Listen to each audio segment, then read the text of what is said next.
mencermati perkembangan satu pekan terakhir, telah terjadi peningkatan yang signifikan kasus COVID-19. Sementara pada saat yang sama, terjadi pula kerumunan massa dalam jumlah besar, terutama sejak hari Selasa, tanggal 10 hingga tanggal 13 November di wilayah DKI, Jakarta, dan Jawa Barat dan sekitarnya.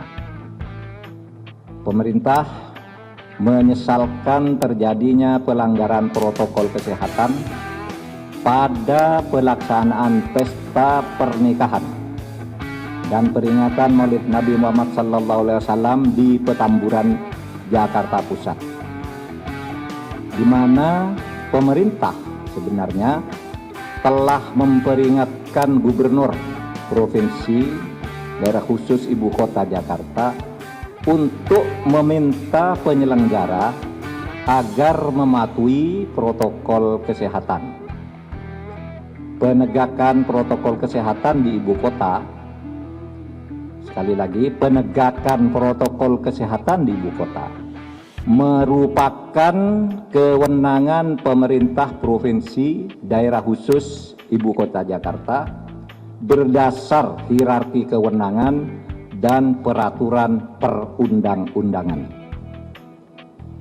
Kita semua, pemerintah dan seluruh elemen masyarakat, dalam 8 bulan terakhir telah mengerahkan seluruh daya dan upaya untuk mengatasi COVID-19 yang telah memakan ribuan korban jiwa.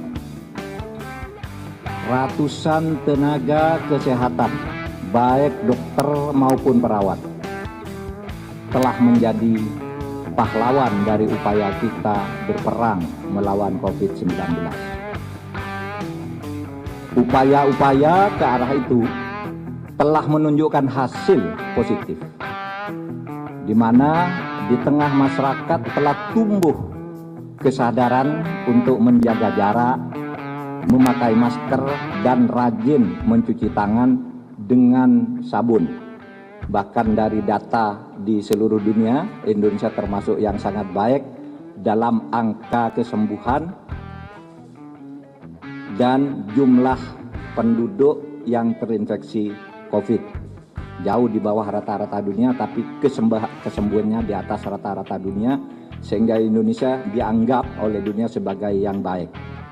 Namun, pelanggaran secara nyata protokol kesehatan dengan berkumpulnya ribuan orang dalam sepekan terakhir ini bisa membuyarkan segala upaya yang telah kita lakukan 8 bulan terakhir. Orang yang sengaja melakukan kerumunan massa tanpa mengindahkan protokol kesehatan berpotensi menjadi pembunuh potensial terhadap kelompok rentan.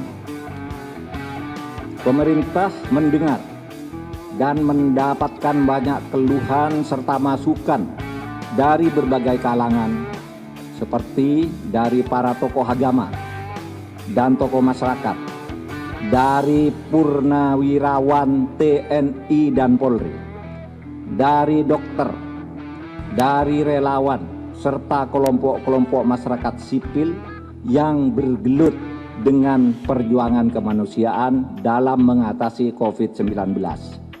Atas praktik pelanggaran protokol kesehatan, termasuk penggunaan dan pengrusakan fasilitas umum, mereka mengeluh seakan perjuangan mereka itu dianggap tidak dihargai sama sekali.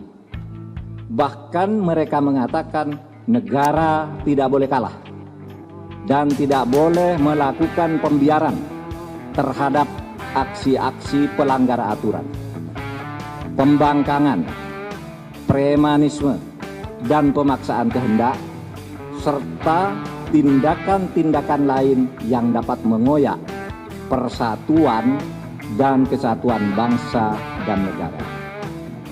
Oleh karena itu, pemerintah memperingatkan kepada para kepala daerah, pejabat publik, aparat, dan masyarakat di seluruh Indonesia bahwa pemerintah akan menindak tegas dan melakukan penegakan hukum bila masih melakukan pengumpulan massa dalam jumlah besar, khusus kepada tokoh agama dan tokoh masyarakat. Diharapkan untuk memberikan contoh dan teladan kepada semua warga agar mematuhi protokol kesehatan. Indonesia adalah negara demokrasi, sehingga setiap warga negara mempunyai hak dan kebebasan untuk berekspresi, berkumpul, dan beraktivitas. Tetapi jangan lupa bahwa Indonesia juga adalah negara nomokrasi, negara hukum.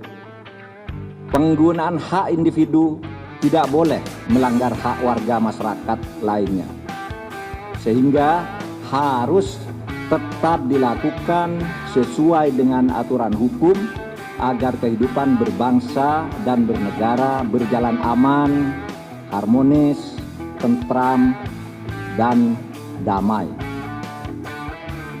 Kepada aparat keamanan,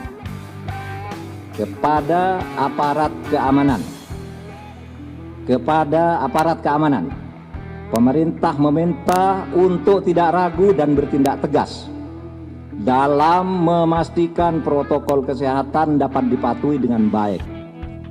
Pemerintah juga akan memberikan sanksi kepada aparat keamanan yang tidak mampu bertindak tegas dalam memastikan terlaksananya protokol kesehatan COVID-19. Sekian, Assalamualaikum warahmatullahi wabarakatuh.